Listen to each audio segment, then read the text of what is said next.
ভিডিওটিতে একদম 5 থেকে 6 মিনিট সময়ের মধ্যে অর্থাৎ একদম স্বল্প সময়ে আমরা চেষ্টা করব অপরিচিতা যেই গল্পটি রয়েছে সেটির পুরো মূল ভাবটি বুঝে নেওয়ার জন্য। চলো তাহলে শুরু করি। প্রথমেই তোমাদেরকে বুঝতে হবে অপরিচিতা গল্পটিতে বেশ কিছু গুরুত্বপূর্ণ চরিত্র ছিল, তাই না? আমি যদি চরিত্রগুলোর নাম একটু বলি এবং তোমরা আমার সাথে সাথে একটু রিকল করার চেষ্টা করো।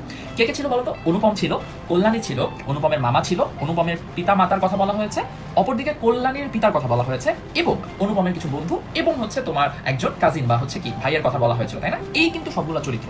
এই গল্পটার ক্ষেত্রে মজাটা হচ্ছে আমি যদি তোমাকে চরিত্রের মাধ্যমে এখন এক্সপ্লেন করে ফেলি তুমি পুরো গল্পের ভাবটা বুঝে ফেলবা।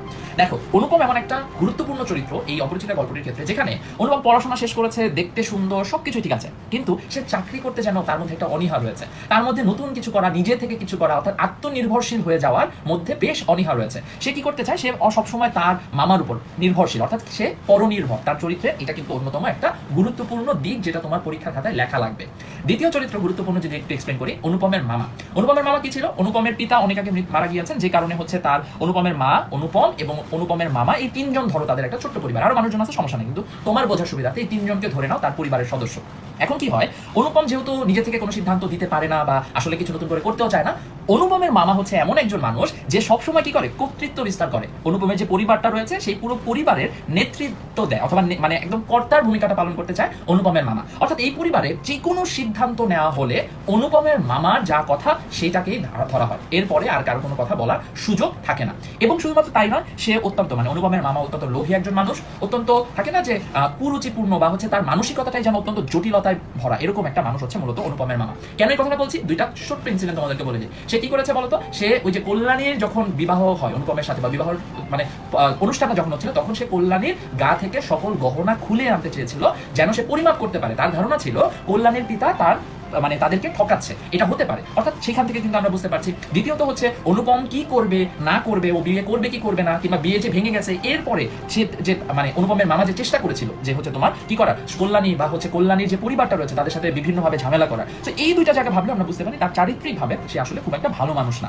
সে অত্যন্ত লোভী, তার টাকা পয়সার অনেক লোভ আছে। এবং আরেকটা গুরুত্বপূর্ণ বিষয় কি ছিল, সে সবসময় চেয়েছিল তার বিয়ে হচ্ছে যার সাথে অনুপমের বিয়ে হচ্ছে তারা সবসময় কি অত্যন্ত নিচু পরিবারের হবে বা নিচু আর্থিকভাবে অত্যন্ত অসচ্ছল থাকবে, যেন তারা সবসময় কর্তৃত্ব দেখাতে পারে। তাহলে অনুপমের মামা পেলাম চরিত্র হিসাবে, অনুপমকে পেলাম। অনুপমের মার আসলে এরকম কোনো মানে বৈশিষ্ট্য তোমাদের পরীক্ষার জন্য খুব একটা গুরুত্বপূর্ণ না, অসুবিধা নেই। আমরা পরে যদি প্রসিড করি তাহলে আরেকটা দুইটা গুরুত্বপূর্ণ চরিত্র, একটা হচ্ছে কল্যাণী এবং কল্যাণীর পিতা শম্ভুনাথ বাবু। কল্যাণী কেন গুরুত্বপূর্ণ? কারণ কল্যাণীর চরিত্রটার মাধ্যমে রবীন্দ্রনাথ ঠাকুর দেখাতে চেয়েছেন যে তখনকার সময়ও মেয়েরা নিজের পায়ে দাঁড়াতে পারে, আত্মনির্ভর হয়ে উঠতে পারে, তাদের মধ্যে দেশের জন্য কিছু করার ইচ্ছা রয়েছে, দেশের জন্য তারা অত্যন্ত বড় একটা শক্তি হয়ে দাঁড়াতে পারে। তারা দেখিয়েছে বা হচ্ছে রবীন্দ্রনাথ ঠাকুর দেখানোর চেষ্টা করেছেন কল্যাণীর চরিত্রের মাধ্যমে যে সেই সময়টাতে যৌতুক প্রথার বিরুদ্ধে বা বিভিন্ন ধরনের সামাজিক কুপ্রথার বিরুদ্ধেও কিভাবে মানুষ বা স্পেশালি নারীরা প্রতিবাদ করে দাঁড়াতে পারে এবং নিজের উপার্জনের মাধ্যমে বা নিজের কিছু করার মাধ্যমে দেশের কল্যাণে নিজেকে নিয়োজিত করতে পারে।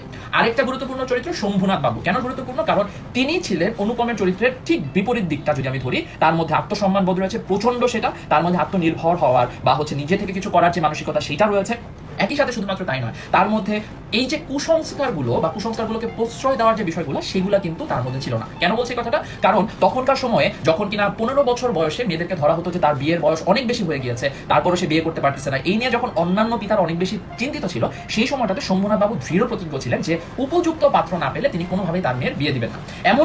এমনটাও হয়েছে যে যখন তিনি দেখেছেন যে অনুপম উপযোগ্য পাত্র, কিন্তু সমস্যাটা হচ্ছে তার কোনো সিদ্ধান্ত গ্রহণের ক্ষমতা নাই। সমস্যাটা হচ্ছে যে অনুপমের মামা তাকে অসম্ভব অসম্মান করেছে, ঠিক সেই সময়টাতে সে নিজের মেয়ের বিয়েটা কিন্তু ভেঙে দেয়। এখানে সে কোনো ভয় পায় না যে মেয়ে লগ্নভ্রষ্ট হবে, এটা হিন্দু ধর্মে অনেক সময় মানে হিন্দু বিবাহ প্রথাতে অনেক সময় কি প্রচলিত রয়েছে, তাই না? তো এই ধরনের কোনো ভয় কিংবা এই ধরনের আরো অনেক যে কুসংস্কারগুলো রয়েছে সেগুলোতে তিনি কোনোভাবেই পরোয়া করেননি, বরং তিনি সবসময় চিন্তা করেছেন, ভেবেছেন, এবং এই শিক্ষাটা তার মাধ্যমে দেওয়া হয়েছে যে একজন মানুষের বিয়ে সবসময় আরেকজন মানে যোগ্য হওয়ার মাত্র করা উচিত এবং আত্মনির্ভর হওয়ার পরে করা উচিত, আত্মনির্ভরশীল হওয়া উচিত এবং আত্মসম্মান বোধ যে একটা মানুষের জীবনে কতটা গুরুত্বপূর্ণ সেটাও কিন্তু ফুটে উঠেছে।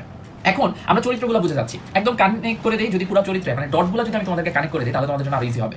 একদম শর্টে, অনুপম একদমই অকর্মা, ও কোনো কাজকর্ম করে না, ও কোনো কিছু করতেও চায় না, আত্মনির্ভরশীল হতে চায় না। তো পরে কি হয়েছে, তার মানে সে একজন মানে সুপাত্র, সে নিজেকে মনে করে, সে অত্যন্ত ওভার কনফিডেন্ট যে আমি সুপাত্র, আমার বিয়ে হয়ে যাবে, কোনো সমস্যা নাই, যে দেখবে সেই বিয়ে করবে, এরকম ধরনের চিন্তা ভাবনা অনুপমের মধ্যে ছিল। এবং অনুপমের মামা চেষ্টা করতেন যে কোনো এমন একটা মানুষকে খুঁজে বের করতে, এমন একটা পরিবারকে খুঁজে বের করতে যেখানে তার কোনো ধরনের মানে সেই পরিবারটা তাদের উপর কোনো ধরনের কথা বলতে পারবে না। অনুপম এবং অনুপমের পরিবার যা বলবে, মানে অনুপমের মামা যা বলবে তাই ওই পরিবারও যেন পালন করবে, এটাই ছিল তাদের ইচ্ছা। এবং করতে করতে তারা একটা এই যে কল্যাণীর সাথে বিবাহের একটা কথাবার্তা চলে, যেখানে বিবাহ যাওয়ার পরে যৌতুক অনেক চাওয়া হয়, অনেক টাকা পয়সা বা অনেক সোনাদানা চাওয়া হয়, সবকিছুই কল্যাণীর পিতা করে এবং অত্যন্ত সুন্দরভাবে, অত্যন্ত রুচিপূর্ণভাবে করার চেষ্টা করে। হয়তো অত্যন্ত ঝাঁকঝমক ছিল না, কিন্তু তিনি সর্বোচ্চটুকু দিয়ে রুচিপূর্ণভাবে আয়োজন করেছিলেন বিয়েটা। এরপরে যেটা হচ্ছে, বিয়েতে যাওয়ার পরে অনুপমের মামা তার সকল গহনা, মানে কল্যাণীর গায়ের গহনা খুলে আনতে বলেন, যেন এমনটা ভাবেন যে কল্যাণীর পিতা শম্ভুনাথ বাবু তাকে হয়তো ঠকিয়েছে, তাই সে শেখরা নিয়ে যায় এবং সেখানে বিয়ের অনুষ্ঠানের মধ্যে বিয়ে থামিয়ে সে সেই গহনাগুলো পরিমাপ করার চেষ্টা করে। এমন জায়গায় শম্ভুনাথ বাবু অনুপমকে জিজ্ঞাসা করেছিলেন যে মামার কথা কি ঠিক থাকবে নাকি তোমারও কিছু বলার আছে, যে তুমি বলতে চাও যে না এরকম ঘটনা বা এরকম কিছু এখন করা যাবে না, বিয়ের পরে গিয়ে আমরা সব মাপামাপি করবো, এরকম কোনো একটা উত্তর এক্সপেক্ট করেছিলেন অনুপমের কাছে, যেটা শম্ভুনাথ বাবু পাননি।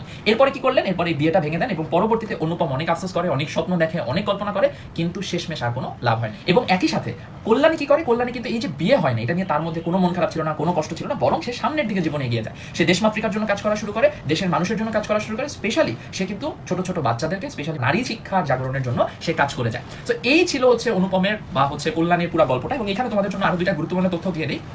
এখানে শম্ভুনাথ বাবুর পেশাটা মনে রাখবা, অনুপমের বাবার পেশাটা মনে রাখবা, খুবই গুরুত্বপূর্ণ। শম্ভুনাথ বাবু পেশা ছিলেন ডক্টর বা ডাক্তার, আর হচ্ছে কি ওকালতি পেশা ছিল কার, অনুপমের বাবার। এবং আরেকটা কথা মনে রাখবা, বিনুদা যে একটা চরিত্র ছিল অনুপমের পিস্তত ভাই, তার ভাষাটা কি ছিল, অত্যন্ত আটক। এই কয়েকটা কথা তোমরা একটু মনে রাখবা। হরিশ ছিল আসর জমাতে অদ্বিতীয়, এই কয়েকটা কথা মনে রাখো। আর আমি যেভাবে চরিত্রগুলো এক্সপ্লেন করলাম সেটা মনে রাখো, তাহলে অনুধাবন আর সৃজনশীল তোমার কাছে একদম ইজি হয়ে যাবে। তো এইভাবে আমরা চেষ্টা করবো প্রতিদিন তোমাদের সাথে থাকার এবং ছোট্ট ছোট্ট ভিডিওর মাধ্যমে তুমি যেন ফেসবুক স্ক্রল করতে করতে আমার সাথে বাংলাটা রিভিশন করে ফেলতে পারো, এটাই হচ্ছে আমার টার্গেট। সো এই ভিডিওটা যদি ভালো লাগে একটু কমেন্ট সেকশনে জানিয়ে দাও, আর প্লিজ এই ভিডিওটা একটু তোমার বন্ধু